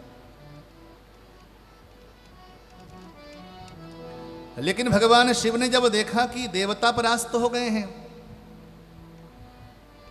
तो देवता परास्त होने की वजह से सृष्टि के क्रम में आज अस्त व्यस्त का माहौल हो गया। अब क्या करें? कहा जाता है कि भगवान भोले बाबा ने शुक्राचार्य को निगल लिया।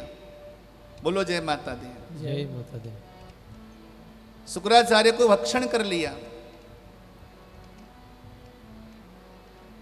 और शुक्राचार्य भगवान शंकर के हृदय में निवास करके मंत्र का उच्चारण करने लगे, मंत्रोच्चारण करने लगे। मंत्र की शक्ति ऐसी कि महाकाल के हृदय में जाकर के भी शुक्र एकदम स्वस्थ हैं, जीवित हैं। मंत्र की शक्ति ऐसी पावरफुल, महाकाल भी आज शुक्राचार्य को मार न सके। कहा जाता है कि फिर शुक्राचार्य भगवान शंकर के, वैसे इनका वास्तविक नाम था भृगु, भगवान शंकर के जननेंद्रिय के माध्यम से निकलने के कारण इनका नाम शुक्र पड़ा। किसी प्रकार से भी शुक्राचार्य को परास्त करना मुश्किल हो गया। अब तो केवल महामाया यानी कि माया का प्रयोग करने लगे।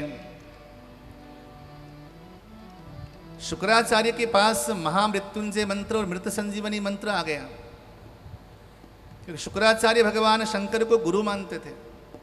ये जो हम मंत्र जाप करते हैं ना, ओम त्र्यंबकम जजामहे सुगंधिम पुष्टिवर्धनम उर्वारुकमिव बंधनान् मृत्युर्मुक्षीयमामृता, तो इसकी बहुत सारी अलग अलग व्याख्याएं। कहा जाता है कि ये मंत्र भी शुक्राचार्य को भगवान शिव के द्वारा प्राप्त हुआ था। शुक्राचार्य भगवान शंकर के पास गए कि हमें संजीवनी मंत्र दीजिए, और संजीवनी मंत्र का ऐसा प्रताप, भगवान भोले बाबा बोले कि मैं तुम्हें दे तो दूंगा क्योंकि तुम मेरे शिष्य बनकर आए हो, लेकिन उसके लिए तुम पहले साधना करना पड़ेगा। बोले साधना कैसी करें? बोले कि ऐसा करो, कुटिया के भीतर धुआं जला करके, जो धान की भूसी होती है ना, धान की भूसी जला करके तुम 100 दिव्य वर्ष पर्यंत धान की भूसी का जो धुआं है उसका पान करके तुम भजन करो, फिर ये मंत्र तुम्हें सिद्ध होगा। 100 दिव्य वर्ष पर्यंत उस धुएं में शुक्राचार्य जी रहे और वहां पर मंत्र साधना की, और भगवान भोले बाबा ऐसे प्रसन्न हो गए। भोले बाबा तो वैसे भी भजन करने वालों से प्रसन्न होते हैं, तो भोले बाबा ने शुक्राचार्य को वहां दिया था मृत संजीवनी मंत्र।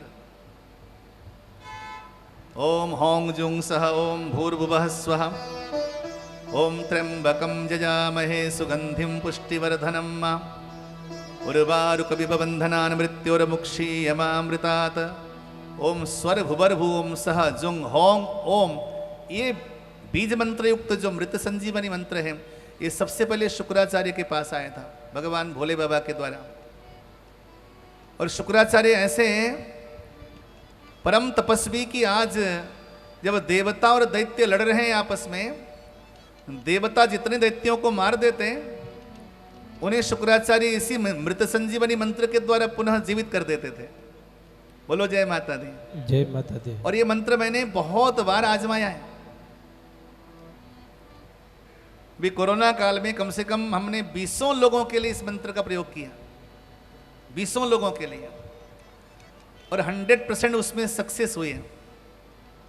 जिन्होंने भी इस मंत्र का आश्रय लिया महामृत्युंजय का, वो 100% सफल हुए,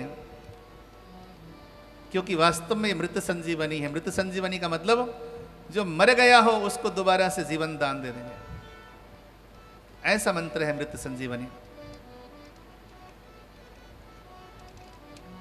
देवता असुरों को परास्त करते, देवताओं के पास तो कुछ था नहीं, क्योंकि अभी तक अमृत प्राप्त नहीं हुआ था, लेकिन असुरों के पास क्या था?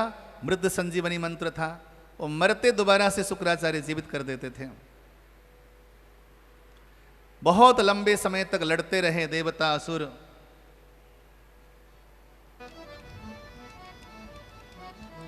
असुर जीत जाते और देवता परास्त हो जाते। एक बड़ी प्यारी सी बात सुनिएगा, इस दुनिया में हमेशा हमेशा दैवी शक्ति कमजोर हुई है और आसुरी शक्ति मजबूत हुई है। दिखने में ऐसा लगता है, लेकिन विजय हमेशा दैवी शक्ति को प्राप्त होती है। उसके पीछे भी कारण है। इस समाज में जितने भी आसुरी प्रवृत्ति के लोग हैं, राक्षस वृत्ति के लोग हैं, वो बलवान लगते हैं, बलशाली लगते हैं, लेकिन वो बाहर से बलशाली लगते हैं, भीतर से अत्यंत कमजोर होते हैं। लेकिन दैवी सत्ता भीतर से मजबूत होती है, और दैवी सत्ता के साथ भगवान होता है, परमात्मा होता है। इसलिए वो एक दिन जो है विजयश्री प्राप्त कर लेते हैं। आज देवताओं का साथ देने के लिए स्वयं नारायण आए, और नारायण ने आकर के आज देवताओं को साथ दिया।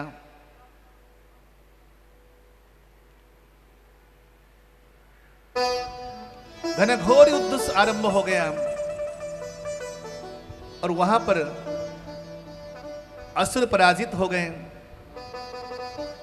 जब असुर पराजित हो गए तो दैत्यों की माता, जिनका नाम था दीति, दीति ने अपनी शक्ति का प्रयोग किया। पहले के जमाने की जो नारियां हुआ करती थी, जो देवियां हुआ करती थी, वो भी शक्ति संपन्न हुआ करती थी। तो दीति ने अपनी शक्ति का प्रयोग किया, फिर असुरों को पुनः बलशाली बना दिया। जब ये खबर लगी तो भगवान ने जाकर के दीति का वध किया, स्त्री का वध किया। बोली भक्त वत्सल भगवान की जय। स्त्री का वध किया। जब भृगु को ये खबर लगी तो उन्होंने आकर के श्राप दिया भगवान को कि तुमने स्त्री जाति का वध किया है, इसलिए हे नारायण, जाओ मैं तुम्हें श्राप देता हूं कि तुम वर्षों तक अपनी स्त्री के वियोग में तड़पते रहोगे। आपको मालूम होना चाहिए 14 वर्षों तक भगवान राम को वियोगजन्य दुख ताप झेलना पड़ा, और वहां पर राधा रानी का और श्री कृष्ण का 100 वर्षों तक लगातार वियोग रहा। अंतिम में दीति को पुनः जीवन दान प्रदान किया गया।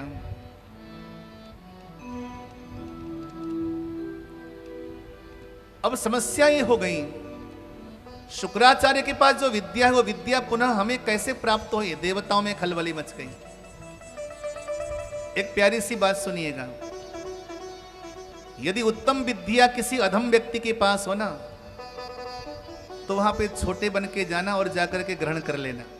उत्तम विद्या किसी अधम व्यक्ति के पास हो। हमारे गुरुजी ग्वालियर में रहा करते थे, और उसी ग्वालियर में एक झाड़ू लगाने वाला था। उनके जमाने की बात है, जो गलियों में झाड़ू लगाया जाता था, जिसे हम मेहतर कहते हैं, जमादार कहते हैं। गलियों में झाड़ू लगाने वाला व्यक्ति वो इतना सुरीला, उसे न जाने अनायासी प्राकृतिक नैसर्गिक संगीत की कला आ गई, और किसी सामान्य गुरु के पास रहकर के वो संगीत में निपुण हो गया। देखिए, जाति का निम्न वर्ग का, हमारे गुरुजी बड़े छोटी उम्र के थे उस समय, 17-18 वर्ष के थे। वो सुनाया करते थे कि उसने संगीत कला में ऐसे निपुणता हासिल करी कि ग्वालियर घराने का प्रसिद्ध संगीतज्ञ हो गया। अब हमारे गुरु जी तो रहे ब्राह्मण और वहां के जाने पहचाने संगीतज्ञ, तो ये कला कैसे सीखे जाकर। तो उन दिनों में जो है राम जानकी मंदिर में रामदास बाबा रहा करते थे।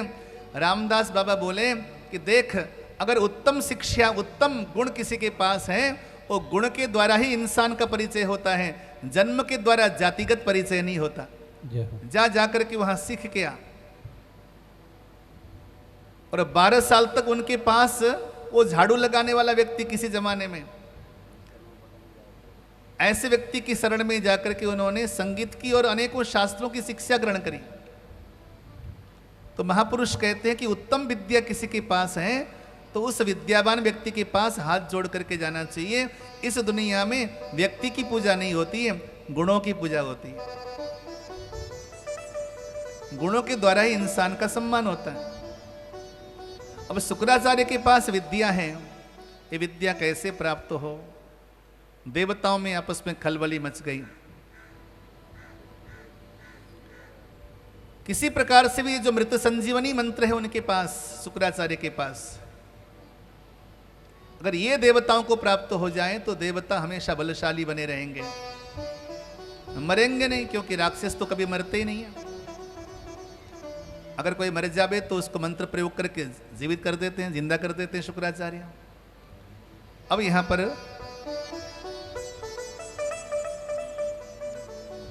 देवताओं ने एक छल किया। ये छल ये किया, इंद्र की पुत्री थी जिसका नाम था जयंती। जयंती को शुक्राचार्य के पास भेजा। जयंती को शुक्राचार्य के पास भेजा। बड़ी सेवा करने लगी जाकर, ऐसे निष्ठा भाव से सेवा करने लगी। शुक्राचार्य एकांत में रहते जंगल में जयंती के वश में हो गए, अधीन हो गए। महामाया न जाने किसको किसके वश में कर दे, वशीभूत कर दे। शुक्राचार्य आसक्त हो गए जयंती के प्रति, और आसक्त होने की वजह से धीरे धीरे शुक्राचार्य अपने राक्षसों को भूल गए, अपने खानदान को भूल गए, अपने परिवार को भूल गए। अब यही मौका मिला देवताओं को। देवताओं के गुरु बृहस्पति ने शुक्राचार्य का वेश बनाया। इधर शुक्राचार्य विलास में डूब गए और उधर देवताओं के गुरु बृहस्पति ने शुक्राचार्य का वेश बनाया, और उन्होंने जो जो उत्तम शिक्षा दे रखी थी राक्षसों को, उन सबको जो है पाखंड धर्म की ओर लगा दिया। एक बार दोनों बाजू उठा के बोलेंगे जय माता दी। जय माता दी। वर्तमान में समाज में पाखंड धर्म बहुत फैला हुआ है। मतलब पाखंड धर्म मीन्स ये है कि जो शास्त्रीय पद्धति है, जो शास्त्रों में बोला गया है, उस मार्ग से हट करके नई नई पूजा की पद्धतियां शुरू हो गई। बल्कि भगवान की पूजा का विरोध करने लगे लोग। अभी मैंने 2 साल पहले सुना, लोगों ने कहा कि शिव जी को दूध चढ़ाना मना है। अब तब से लोगों ने शिव जी को दूध चढ़ाना बंद कर दिया। वो थैली ले जाकर शिवालय में रख देते हैं और प्रणाम करके आ जाते हैं। तो लोगों से पूछे कि भाई ये शिव जी को दूध चढ़ाते क्यों नहीं? बोले महाराज दूध बर्बाद हो जाता है, ये कोई पी लेगा। तो शिव जी का भी चढ़ना हो गया और किसी का काम भी आ गया। ये पाखंड धर्म है। अगर किसी को दूध पिलाने की आपके मन में इच्छा हो तो एक थैली और लेके पिला दो, लेकिन शिव जी को तो दूध चढ़ेगा ही चढ़ेगा। बिना दूध चढ़े, दूध का अभिषेक किए भगवान शिव की पूजा पूर्ति नहीं होती।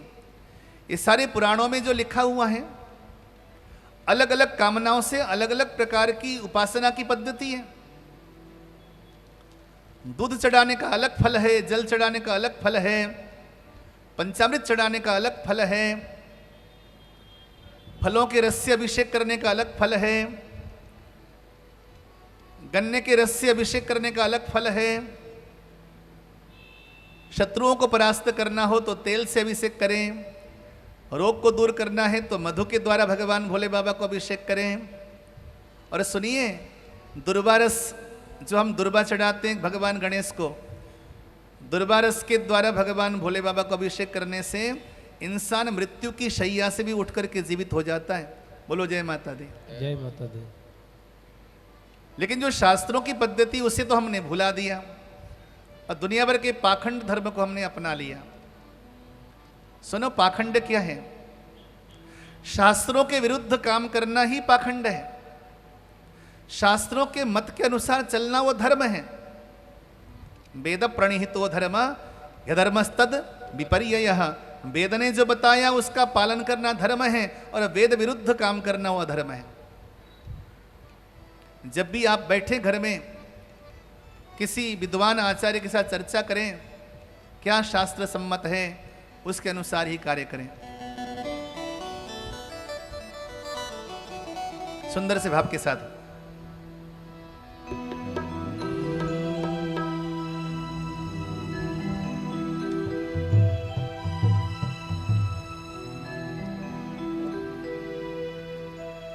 माँ की करुणा में कोई कमी है नहीं,